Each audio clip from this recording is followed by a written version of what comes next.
Sou só um cara que é matemático por diversão.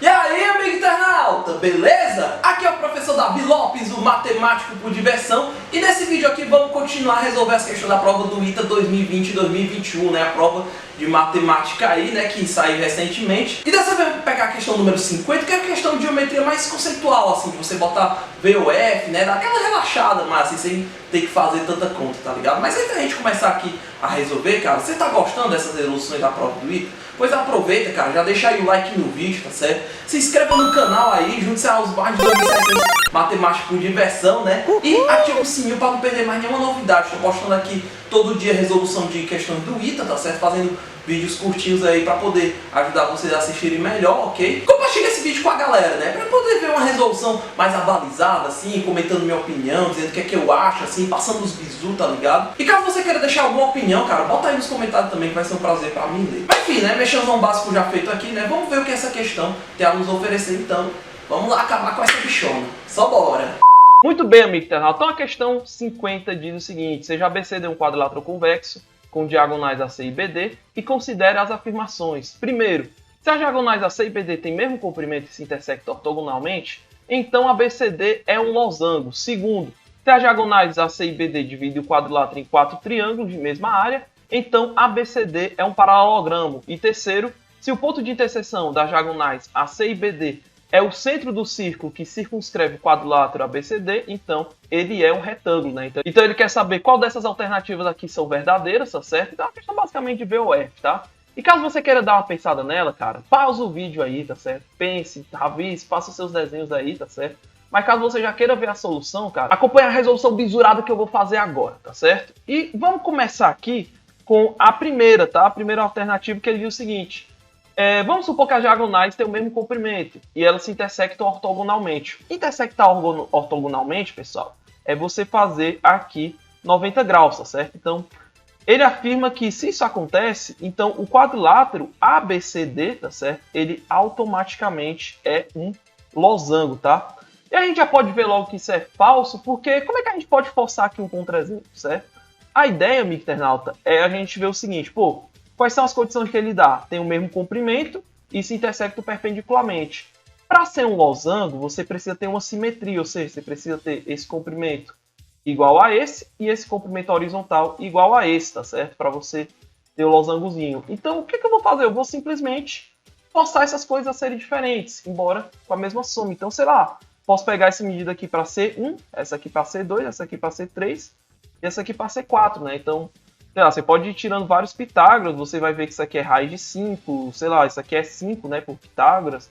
Aqui fica raiz de 17, enfim, né, tem medidas totalmente diferentes aqui, né, raiz de 3 aqui também. Então esse cara, ele já não é um losango, né, nem de longe, então significa que esse primeiro item, ele é falso, beleza? Agora vamos analisar o segundo. E o segundo item, amigo internauta, a gente vai poder julgar ele através do conhecimento desse bizuzaço, cara, que diz o seguinte: vamos supor você tem um triângulo, tá certo? E aí o que é que acontece? Vamos chamar essa área dessa primeira seção aqui, né? Eu tracei uma retinha aqui para seccionar. Chamei essa área de A e chamei essa área de B. E vamos supor ainda que esses comprimentos aqui, dessa medida aqui, seja Azinho e Bzinho minúsculo, tá certo? Então, qual é a relação entre as áreas maiúsculas Azão e Bzão e os comprimentos Azinho e Bzinho? É simplesmente uma regra de 3, né? E por que isso acontece, amigo internauta? Pelo seguinte: esses dois triângulos aqui que eu rachurei, eles compartilham a mesma altura. Então, na hora de fazer o base vezes altura sobre 2, o A ele vai ser Azinho vezes H sobre 2, o Bzão vai ser Bzinho vezes H sobre 2. O H sobre 2 cancela, e aí a gente tem justamente essa proporção, né? E aí, como ele fala aqui que as diagonais aqui, elas dividem o quadrilátero em 4 caras de mesma área, certo? A gente vai ter o seguinte: vamos chamar essas áreas aqui em comum de S, tá certo? Então, chamar essas áreas aqui de S. E aí, vamos chamar aqui de P o ponto de interseção das diagonais, tá certo? Então, a gente tem o quadrilátero ABCD, tá certo? E quando a gente olha, por exemplo, o triângulo ABC, nós vamos ter o quê, né? Aqui a gente vai ter o B, ok? O A e o C. E bem aqui no B, a gente traça essa retinha aqui, né? Que passa pelo ponto P. Como esses caras aqui têm a mesma área, né? Que eu chamei de S, a gente vai ter o quê? Que S está para S usando o bizu. Isso aqui vai ser x sobre y. Só que S sobre S é igual a 1. Então daqui a gente tem que o x é igual a y, ou seja, o AP é igual ao PC, né? Então a gente tem o ponto P dividindo a diagonal AC ao meio. Aí analogamente, certo? Analogamente, a gente vai acabar tendo que o BP é igual ao DP, né? Só você, por exemplo, pegar o triângulo BCD, tá certo? E ter que o cara divide aí ao meio, tá? Então, o que é que eu vou ter? Eu vou ter um quadrilátero, tá certo? Cujas diagonais se cortam ao meio. E a gente vai ver que isso aqui vai dar um paralelogramo. Por quê? Porque se você for observar aqui, tá certo? Você vai ver que esse ângulo é igual a esse, tá certo? Então aqui fica A, B, C e D. E aí com isso a gente vai ter que, como os lados aqui vão ser iguais, o triângulo PAB é congruente ao triângulo PCD, né? Pelo caso lado angulado. Então esse ângulo alfa bem aqui, ele vai ser igual a esse ângulo alfa. E devido a esses ângulos aqui serem alternos internos, a gente vai ter que o AB é paralelo ao CD, né?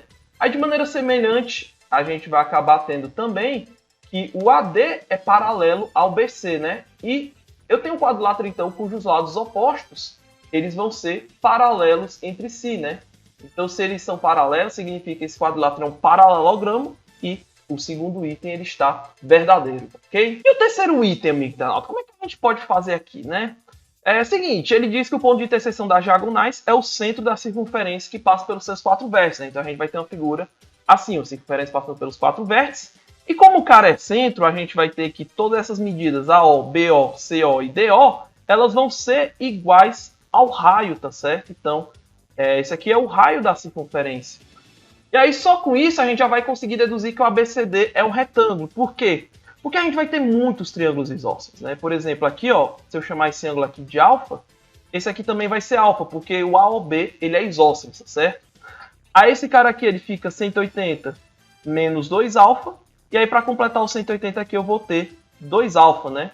Só que aí esse ângulo aqui, ó, e esse ângulo aqui, quando você olha para o BOC, esses dois são iguais, e a soma desses dois com 2 alfa vai dar 180. Então vamos chamar esse cara aqui de beta e de beta, tá? Então 2 alfa mais beta é 180 graus. Resolvendo o sistema rapidinho, você encontra que isso aqui é 90 menos alfa.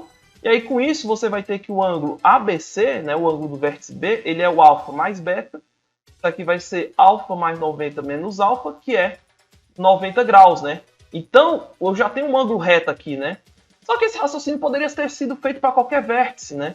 Então, analogamente, ou seja, de maneira semelhante, tá certo? A gente vai acabar tendo que o ângulo A é igual ao ângulo C, que é igual ao ângulo D, que é 90 graus. Então, todos os ângulos desse quadrilátero são retos, então isso significa que ele é um retângulo. Então, esse terceiro item é verdadeiro, e aí os itens corretos são apenas o 2 e o 3. Então, resposta correta, item E. Beleza, amigo internauta. Então, minha opinião aqui sobre essa questão é o seguinte: é uma questão relativamente simples, porém ela é um tanto técnica, no sentido de que ela exige que você tenha um certo conhecimento prévio de geometria plana, dos fatos, né, dos teoremas e tudo mais, de como demonstrá-los também, né? E principalmente o primeiro item, né? Ele exige de você uma certa sensibilidade para você ver o que você pode mudar ali nas condições, tá certo? Para poder invalidar um certo resultado, né? E eu particularmente gosto desse tipo de questão porque ela incentiva a criatividade do aluno, né? Porque, tem muito aluno ali que fica só estudando decora um porrada de teorema e tal, mas muitas vezes ele nem olha para as condições, né? E olhar para as condições é bom não só para você saber quando você pode aplicar o teorema, mas quando você também não pode. Porque se você mudar certas condições, pode ser que alguns resultados se tornem inválidos, né? Então essa análise matemática eu acho muito massa quando o ITA cobra, né? Embora seja uma análise mais simplesinha aqui, né? Geometria tranquila, Pitágoras para poder relaxar, mas sempre é bem-vindo, cara. Por mais simples que seja, eu gosto bastante de ver esse tipo de questão assim, VOF, que aborda esse tipo de criatividade na prova do ITA, tá ligado? Então gostei muito de ver essa daí. E a próxima questão, que é a 51, né? Ela também envolve uma boa ideia nesse sentido, né? Mas isso aí vai ficar pro próximo vídeo, porque esse vídeo aqui é para resolver a questão 50, e como a gente acabou com ela, né? Vou ter que ficar por aqui nesse vídeo, tá? Então, muito obrigado aí pela curtida, tá certo? Pela inscrição no canal, ativar o sininho e tudo mais. Se você quiser deixar o seu feedback aí, bota nos comentários, beleza, gente? E por esse vídeo é isso, né? Então, fiquem com Deus e até a próxima. Valeu, pessoal! Um abraço!